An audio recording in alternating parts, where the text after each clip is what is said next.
You want to hit the drop, Tyler? Yeah, I can do that. Let me just pull it up real quick. Certified Sicko of the Week. Unironically, Baker was making that same face from a pain perspective on Sunday Night Football. So prayers up for Baker and whatever's going on there. Moving into sickos, I'll kick this one off. I've got defensive love for my sickos. Texans DL is my bias answer. My real answer is Myles Garrett. Myles Garrett has been balling. He's on pace to break the single season sack record. He's on pace to do it in 16 games. He's on pace to do that next week. What do you mean? No asterisk will be hung by the Myles Garrett banner. He still has the Bengals on his schedule. Hang on. Could he get 30 sacks? Like, legit question. Could he have 30? He has the Titans and the Bengals on his schedule still. So, and a couple division games too that he historically plays really well in. He needs 5 more sacks in 6 games to break the record. I personally think he does it in 3. I don't think he gets to 30, but I don't know if he gets to 30. That's a lot. Dude, he's playing the Titans, who's given up the most sacks in the league with like 45 so far. I don't. What if he gets 6 in that game? Because he's already had he had 5 when he played us. There was a bye week, then he had 3, and then he had another 4 last week. So to put it in perspective, he has to get 2 sacks every game for the rest of the season, and that does not feel unattainable right now. I don't think it is. I started this episode with my rant over here gloating about Jalen Walker and James Pierce leading the rookies with 5 sacks and 4. We're over here like, yeah, I'll get that against Tennessee next week. It's crazy, man. All right, listen. So he had 2 sacks. He had 2 in the week 1, 1.5, a half sack. 3 weeks where he didn't have 1 sack, 5. Bye week, 1 sack, 4, then 3. Yeah, he's playing at an absolutely unreal level. Crazy. He is the defensive player of the year. There is absolutely no disputing it. And he is a Hall of Famer. Okay. Like, he could end his career today, and I'd probably still say he's a Hall of Famer. He is an unreal defensive player, and maybe the best number 1 overall pick since Andrew Luck.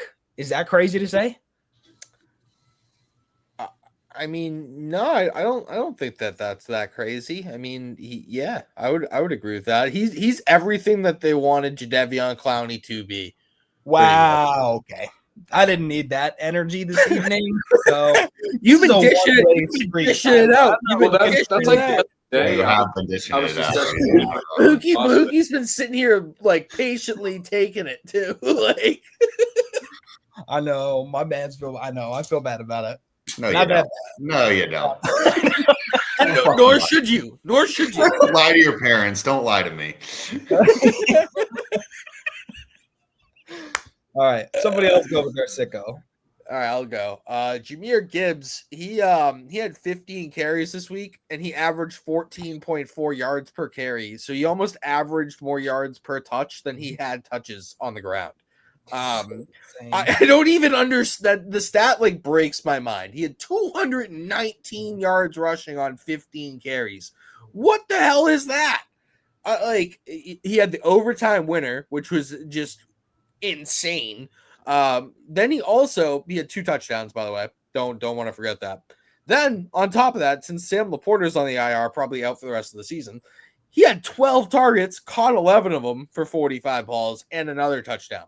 So, freak of nature. 55.4 fantasy points. Yeah. And unironically, maybe put up the second best performance in that game next to Jameis Winston. Shout out Jamo, baby. Catching a touchdown pass and stiff-arming an NFL cornerback is nasty work. Insane. Dude, greatest city in the world. That is the best clip I've ever seen, I think. He's like, Hamilton, I'll teach you guys later. Yo, what are you talking about? You guys ever see those graphics where it's like, oh, what table would you sit at? And there's a couple in it. I don't care who else is at the table. I'm sitting with Jameis Winston. Yeah, and you know what? I'm doing that for like probably one. I'll only pick that once because I don't know, but like he might get old at some point. But that first encounter, legendary. Man's a goat. All right, Bahookie, your sicko. I went with JSN. Yeah, 167 receiving yards, 2 touchdowns.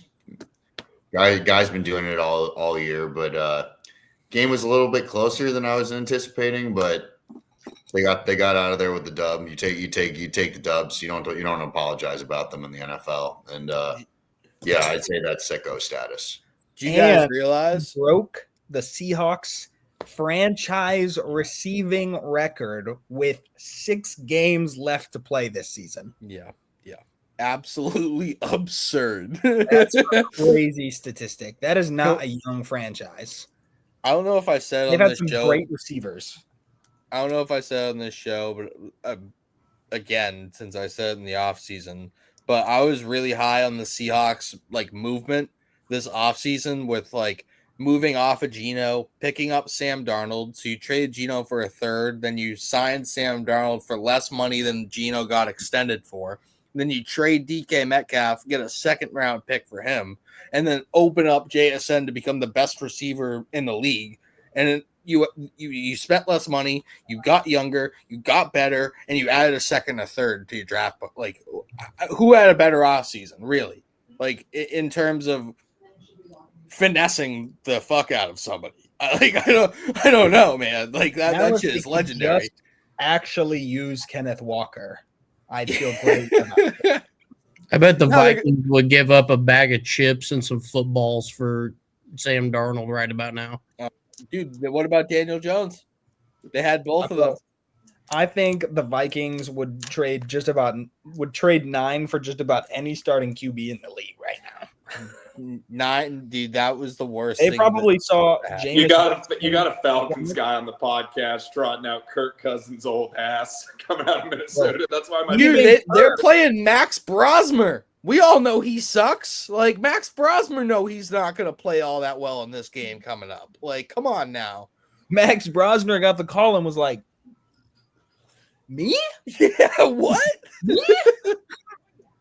Max Brosmer thought he was on the roster. He hadn't been in the building in weeks. Yeah, Anthony Richardson, you are a Minnesota Viking. Watch that play up. Watch that. That would be cinema. What they have to do, I saw the greatest tweet analysis. I know we're running behind here, but they said they have to cut JJ McCarthy, therefore certifying him as a bust, so that Kevin O'Connell can officially work his bust overhaul magic on him as a quarterback prospect. There's a cycle that has not been respected. And once we return to the natural order of things, all will be well. I saw somebody who said that, damn, the Vikings are really out here failing JJ McCarthy. And I'm just like, huh? What? You don't understand the assignment. You don't get what you're watching then. I clearly, I don't know, man. Okay. I can't go down that road. Are they saying it's time to put him down? What are they failing to do with him? Like, I don't know.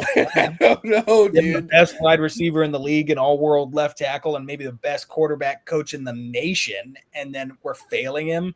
Yeah. Man, they're failing to send him up to grandma's house for a whooping. Jordan Addison's not bad. But yeah, all right. Who else we got?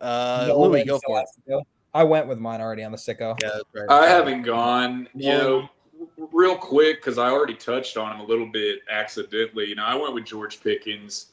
Wanted to mention him, nearly went JSN, but the receivers for sure. Not even just looking at the game overall, just in terms of the year, 8th in receptions. Might have lost you there, right in the middle of a hot take that he was cooking up. I'm gonna take him off. This segues me nicely into the George Pickens take I had at the beginning of the year. Might be my worst take ever on this show. Well, don't worry. We'll go back to the show sheet like once we get to like the playoffs and we have less matchups to go, and we'll look over what our predictions were, because I'm pretty sure I've been like in on this Rams team for a while, but I wanna check my notes and make sure of that. Matthew Backford. I got some bad ones from this offseason. Oh yeah, I remember that one because I was fighting you on that. I was like, I don't care about his back injury, dude. Like they're good. Like Sean McVay is not an idiot. Like he's going into the season, he knows he's good. All right, Clint, you're back. Yeah, fuck me getting kicked out for the first time in the middle of me speaking. I was just saying, I thought the most impressive was the 9 targets, 9 receptions, 146 yards, and a touchdown. We already talked about it a little bit earlier, so it won't be too repetitive. It feels silly calling Pickens their receiver too, understanding he came in with CD kind of being the face there in that aspect. But that's been one of the more fun storylines to me this season. Decided to choose Pickens over my final 3 I looked at were JSN and then Jameis, which Jameis I was afraid to get clowned. Not here. Yeah. Not here. But went with Pickens as a little shout out to the Georgia Bulldog here from Roswell, Georgia. Which shout out Max Brosmer, native of Roswell, Georgia. Should have mentioned that as well, as he was getting clowned. But it was just shooting strays at Max Brosmer. Sorry, my guy. Sitting at his mom and dad's house. Sorry, Max Brosner. Yeah, his mom and dad's up the street. Mike McDonald, the head coach of the Seahawks, who was just propping us up the street. We just breed them in Roswell, apparently. Sitting in my basement. I do own my home. Sitting in my basement, not my parents, doing the show. But yeah, just thought Pickens, that was great, particularly, in a big rivalry divisional win like that. Wouldn't have done it without him. So maybe go in there. Word, Nolan, rip it, and then we'll do pissy pants. Yep. So just right along with Clint's point, I went with Dak Prescott. I already griped on him earlier as well. 22-2 at home versus NFC East opponents. 354 passing yards and a couple of touchdowns. Passing and a rushing touchdown. Like that, it's difficult to not look at how he plays against Philly, at least overall, and say that he doesn't have their number in some way. Unfortunately, it's the playoff success and the late season stuff is where it gets him. But this week, however, yeah, man, it's Dak for me. I mean, he went out there after a horrible first half and just put together one of the best second halves we've seen all year. For sure. And that leads perfectly into pissy